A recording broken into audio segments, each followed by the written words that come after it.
ভয় তরঙ্গতে তোমাদের স্বাগত। ভূত পর্ব। এক অঝোরা বৃষ্টির রাতে দুজন মানুষ, নীলকণ্ঠ আর শিশিধর, ঝড় বৃষ্টির হাত থেকে বাঁচতে আশ্রয় নেয় এক অদ্ভুত ভুতুড়ে পুরনো বাংলোয়। ভেতরে ঢুকে তারা আগুন জ্বালায়। নিস্তব্ধ পরিবেশ, ঝড়ের গর্জন আর ভিজে কাঠের গন্ধ, সব মিলিয়ে এক অদ্ভুত আবহাওয়া। তাদের একজন বলে, এমন রাতে ভূতের গল্প ছাড়া আর কি বলা আছে। এভাবে শুরু হয় তিনটি ভিন্ন ভয়ঙ্কর গল্প। প্রথম গল্প মণিহারা, রবীন্দ্রনাথ ঠাকুরের লেখা।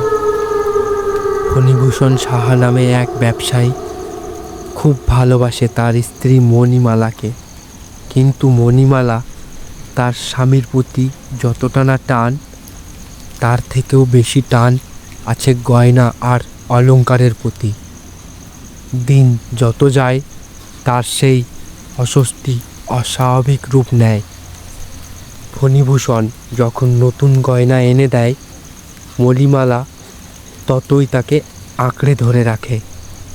একদিন হঠাৎ সে নিখোঁজ হয়ে যায়। লোকজন বলে সে বাড়ি ছেড়ে পালিয়েছে, কিন্তু ফণিভূষণ শপথ করে বলে সে গেছে, কিন্তু তার গয়নাগুলো এখনও এই বাড়িতে আছে। বছর কয়েক পর সেই পুরনো বাড়ি থেকে লোকজন মণিমালার ভূতকে দেখতে পায়। অলংকারে মোড়া, কঙ্কাল সারা মুখ, তার হারানো গয়নাগুলো আঁকড়ে ধরে হাঁটতে থাকে, যেন মৃত্যু থেকেও সে ছাড়তে পারেনি তার অস্বস্তি। দ্বিতীয় গল্প হলো তারকনাথ তান্ত্রিকের, বিভূতিভূষণ বন্দ্যোপাধ্যায়ের লেখা। এক ভৌমিক গ্রামে থাকে তারকনাথ, একজন রহস্যময় তান্ত্রিক। লোকে বলে তার অদ্ভুত ক্ষমতা আছে। সে মৃত আত্মার সঙ্গে কথা বলতে পারে, অদৃশ্য শক্তিকে নিয়ন্ত্রণ করতে পারে, আর আশেপাশে ঘুরে বেড়ায়। মাতু পাগলি, এক বিকার গ্রন্থ নারী, যার মুখে সারাক্ষণ মন্ত্রোচ্চারণ শোনা যায়।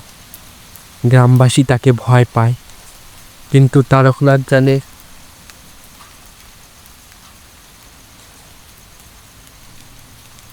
এত রাতে তারকনাথ কিছু অলৌকিক বিদ্যা প্রয়োগ করে।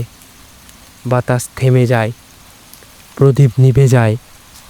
হঠাৎ মাতু পাগলির মুখ দিয়ে এক ভিন্ন কণ্ঠস্বর বেরোয়।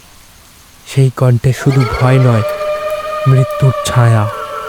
তারকনাথ বুঝতে পারে সে যা ডেকেছে তা আর মানুষ নয়।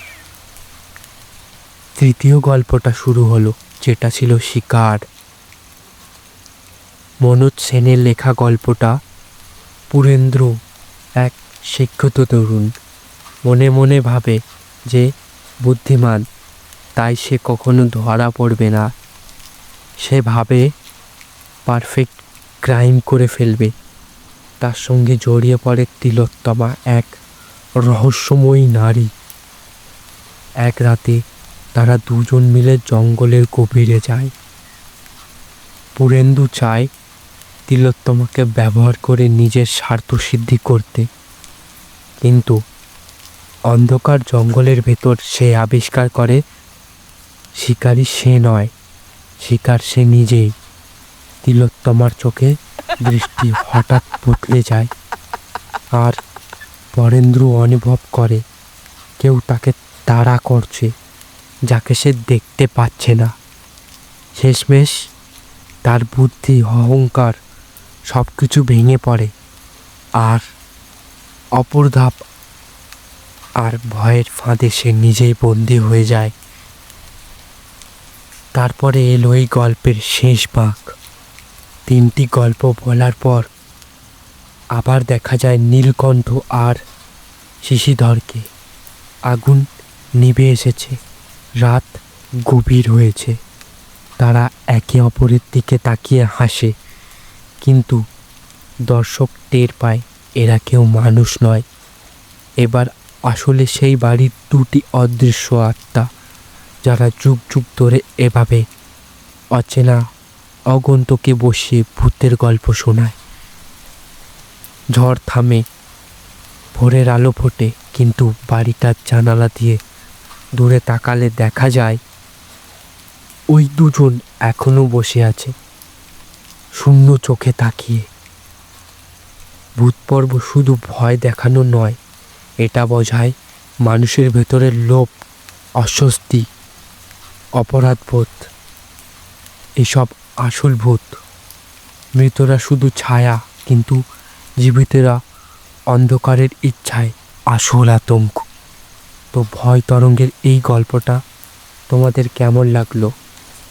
এই গল্পটা নেওয়া হয়েছে ভূতপূর্ব কাহিনী থেকে।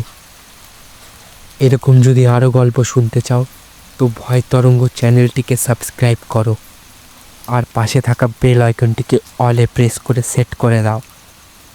ধন্যবাদ।